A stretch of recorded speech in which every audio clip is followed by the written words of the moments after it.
स्वामी जी, इस जगत के अंदर बहुत से जो है अन्य दर्शन धर्म जो है वो विद्यमान है। तो उन धर्म दर्शनों के अंदर और हमारा जो सनातन सत्य है उसमें बेसिक डिफरेंस क्या है, ऐसे में इस एपिसोड में कुछ दर्शनों की मान्यता को लूंगा और उस मान्यता के आधार पे आप सनातन सत्य की जो मान्यता उसको रखेंगे और उसकी दृष्टि से दोनों कहाँ समाहित होते हैं, दोनों एक दूसरे के कैसे करीब आते हैं, वो मैं जानना चाहता हूँ। बौद्ध धर्म भारत का धर्म है। बौद्ध दर्शन को भगवान बुद्ध ने चलाया था और भगवान ने उसमें मुख्य 4 आर्य सत्य दिए थे कि sorrow is omnipresent, cause of sorrow is there, cause of the sorrow is wishes, and remedy to get rid of that miseries is to remove all those causes. दुख सर्वव्यापी है, दुख का कारण है, दुख का कारण कामनाएं हैं, कामनाओं को समाप्त कर लो तो आप संपूर्ण रूप से सुख हो सकते हैं। वैसे उनकी फिलॉसफी बहुत गहरी है, लेकिन मुख्य 4 बातें हैं। तो मैं जो है पहले इस दर्शन को अपने सनातन सत्य की मान्यता के तराजू पर जो है तुलना तो किसी की होती नहीं है, परंतु किस तरीके से अगर दोनों को साथ लाना चाहें, मित्र बनाना चाहें, साथ साथ जीना चाहें, तो किस तरीके से ये अध्यात्म विज्ञान के साथ फिट बैठती है, कृपया बताइए। प्रश्न के लिए धन्यवाद और श्रोताओं को मेरा नमस्कार। देखो, महापुरुषों की जो भाषा होती है, जो शब्दों के माध्यम से व्यक्त होती है, इनको गहराइयों से समझना वो आसान नहीं होता है, क्योंकि हम शब्दों का सिंपल अर्थ करते हैं और इसीलिए उनकी जो गहराई है वो अलग चीज है और हम शब्दों का सिंपल अर्थ करते हैं वो एक अलग चीज है। बात सही है कि उन्होंने दुख की बात कही और दुख का कारण है इच्छा और इच्छा पूर्ति। मगर ये दुख शब्द जो उन्होंने बोला वो सुख दुख रिलेटेड शब्द नहीं है। दुख का मतलब होता है भुगतान, जिसको इंग्लिश में सफरिंग कहते हैं और जैन दर्शन में उसको वेदनीय कर्म बोलते हैं। वेदनीय कर्म जिसकी ब्रांचेस में सुख और दुख माना हुआ आ गया है। तो दुख मतलब not only the unhappiness, happiness is also दुख। तो ये महापुरुषों की भाषा है। सामान्य व्यक्ति कितना समझ सकता है वो व्यक्तिगत बात है। तो ये उनको कहने का मतलब ये कारण है, ये कहने का है तो दुख का कारण जन्म जरा मृत्यु ही दुख है। तो जन्म मिलना, जीवन चलना और मृत्यु होना अगर दुख है तो फिर जन्म क्यों होता है? जन्म अज्ञानता से होता है। अज्ञानता से राग द्वेष होता है, राग द्वेष से कर्म बनता है और कर्म से जन्म मरण मिलता है। तो इंपॉर्टेंट बात क्या है कि दुख का कारण अज्ञान है और अज्ञान का कारण है देहाध्यास, जिसमें मालिकी भाव, कर्ता भाव और भोक्ता भाव समा जाता है। तो ये अज्ञानता के वश हम राग द्वेष करके नए कर्म चार्ज करते हैं और कुदरत वो कर्मों का फल देते हैं। तो समन्वय ये होना चाहिए, वो भी अज्ञान दुख यानी अज्ञान को ही नाश करने की बात करते हैं। इन अदर सेंस शब्द भले अलग है, उनके लिए दुख सुख दोनों अज्ञान का कारण है। हम इसको सिर्फ दुख समझे तो वो करेक्ट नहीं है। ये ज्ञानियों की भाषा है। संसार ही तो दुख है, संसार सागर जो दुखों से भरा है। दुख का मतलब होता है हम जो सुख दुख मानते हैं वो नहीं। दुख सुख का मतलब होता है बंधन। अगर हमारे पास पैसा नहीं है तो भी हम दुखी हैं, कम पैसा है तो भी दुखी है, ज्यादा पैसा है तो भी दुखी है, और बहुत ज्यादा पैसा है तो भी दुखी। तो दुख का कारण पैसा होना ना होना नहीं है, दुख का कारण ही पैसा है। तो इस एंगल से देखो, लौकिक समाज में कम ज्यादा या होना ना होना वो सुख दुख है, ऐसी भाषा ज्ञानियों की नहीं होती है, ये लौकिक भाषा में होता है। तो ज्ञानियों की भाषा ये है। तो वो जीवन में बहुत सारी अवस्थाओं में सार निकाल के बताते हैं कि इच्छा ही दुख का कारण है। आइदर आप कोई अच्छा काम करना चाहते हैं, बुरा काम करना चाहते हैं, दोनों में इच्छा तो कॉमन है। तो इच्छा दुख का कारण है।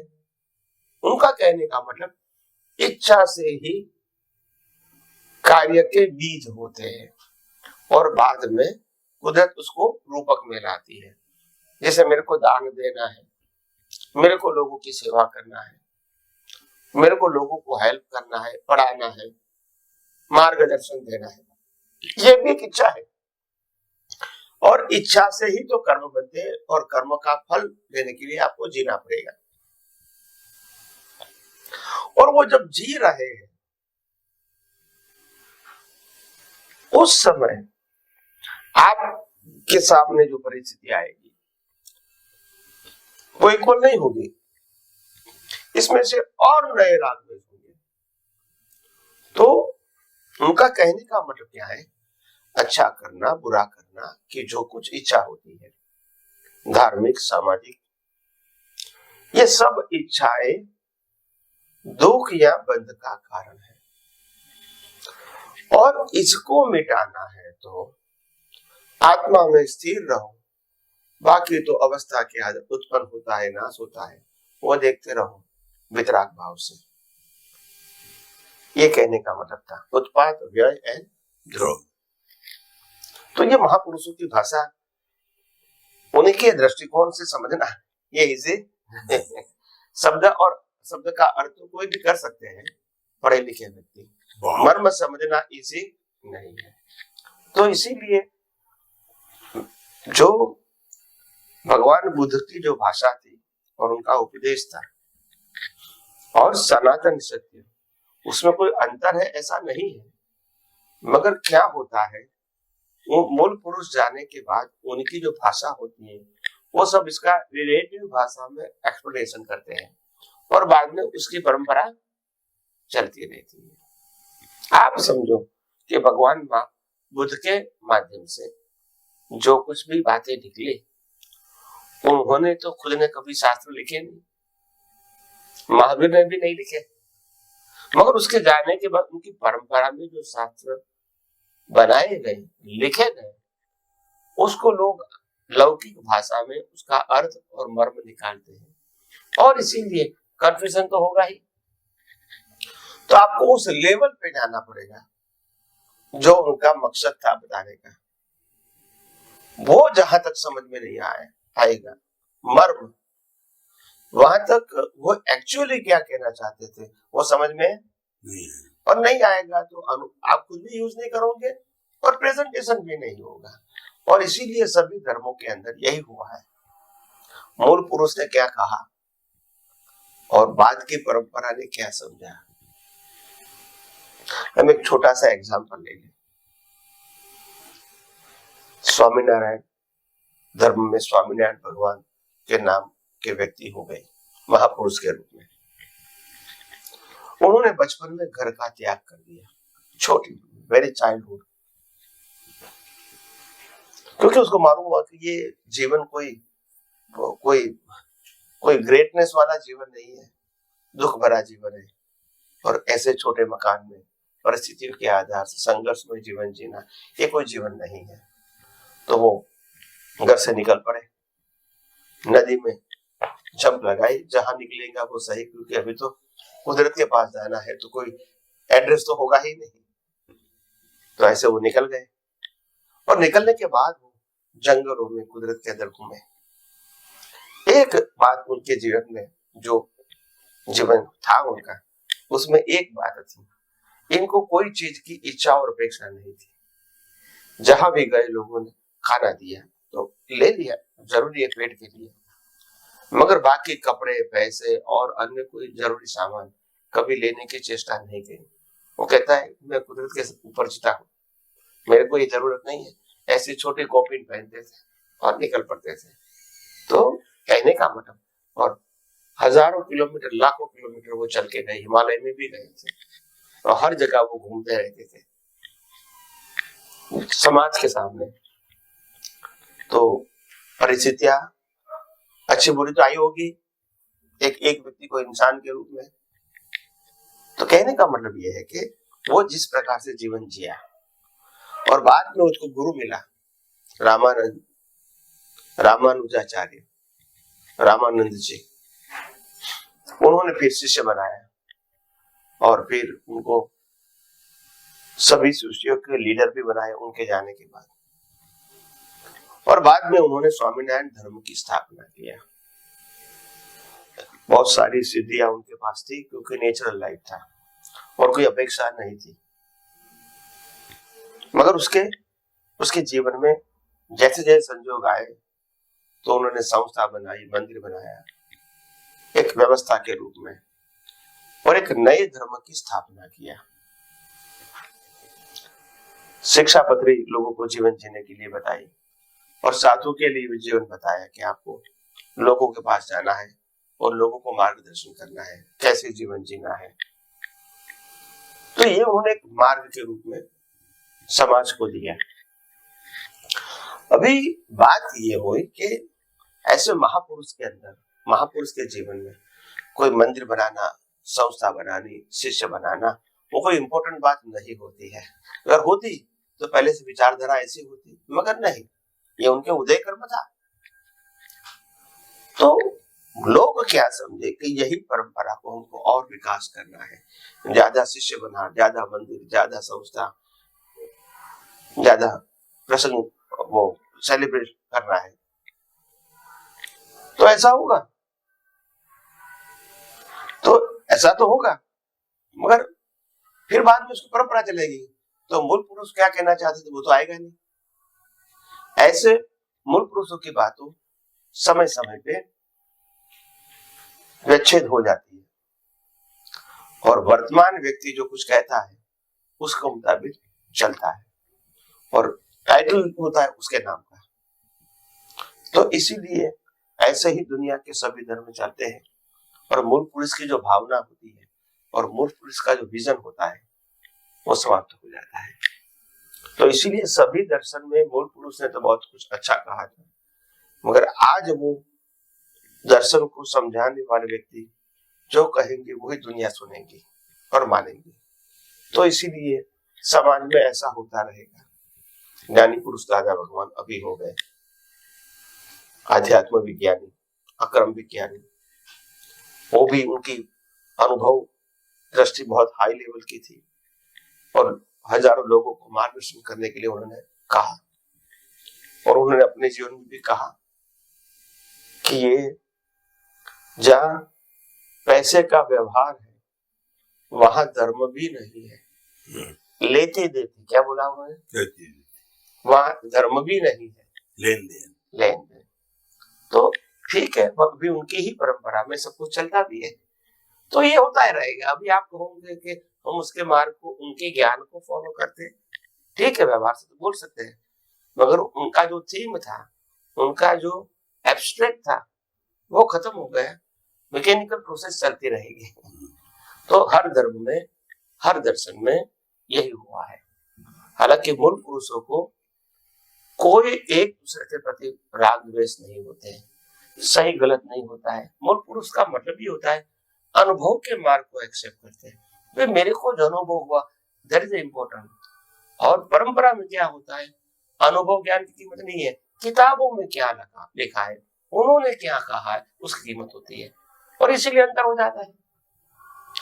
और जब अनुभवी पुरुष आता है तो उनकी बात को स्वीकार या न स्वीकार कोई फर्क नहीं होगा। मेरे को केवल ज्ञान होगा, तुम नहीं मानोगे तो मेरा क्या फर्क होगा। इसलिए अनुभव पुरुष का इम्पोर्टेंट बात यह है कि हमने आध्यात्म विज्ञान में खास कहा है, अनुभवी पुरुषों को दुनिया के सर्टिफिकेट की आवश्यकता नहीं होती है। उनके पास ओपिनियन नहीं है ना, कोई नहीं समझ सकते, नहीं मानते, अलग बात है, उनकी मर्जी है। तो ऐसी बात होती है। तो इसीलिए सभी दर्शन का मूल तो अनुभूति करना ही था, मगर वो दर्शन को जब क्रियान्वित हो गया तो लोगों ने क्रिया का महत्व बता दिया, उनके शब्दों को लौकिक भाषा में ले गए और इसीलिए इतना सारा अंतर हो गया और एक एक धर्म में भी बहुत सारे संप्रदाय हो गए। ये सब क्रिया और शब्दों की माया जाल है, अनुभव के अंदर ऐसा नहीं होता है। तो कोई भी मार्ग में एंड होता है अनुभव से, और एक अनुभव दूसरे अनुभव पुरुष के पास अंतर नहीं होता है।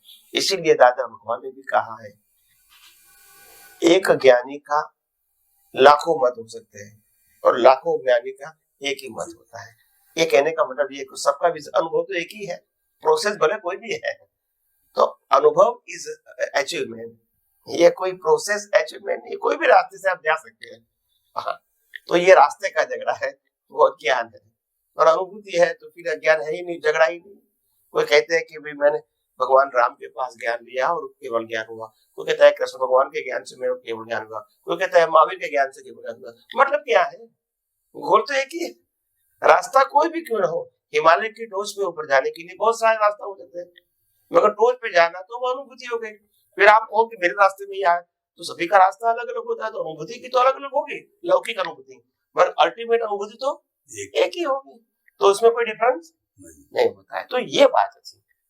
तो हर बात, हर मार्ग में जो हमारा दर्शन था, हर दर्शन में आत्मा की अनुभूति वो अंतिम गोल था। आज वो बंद हो गया, आज क्रिया आ गई और इसीलिए डिफरेंसेस हो गया। आप समझे? तो ये ठीक है, कलयुग है, ये तो होना ही था, मगर ये क्या हुआ वो मैं बता रहा हूं। तो अंत में तो बात एक ही है, अगर मुक्ति के मार्ग में आगे बढ़ना है तो अनुभूति के मार्ग पे आगे बढ़ना पड़ेगा, जो आप खुद रियलाइज करते हैं, समझते हैं, उपयोग करते हैं, अनुभव करते हैं, यही आगे बढ़ने का मार्ग है। सिर्फ शब्दों या क्रियाओं के ऊपर बैठे रहने से अनुभूति के मार्ग में आगे नहीं बढ़ सकोगे।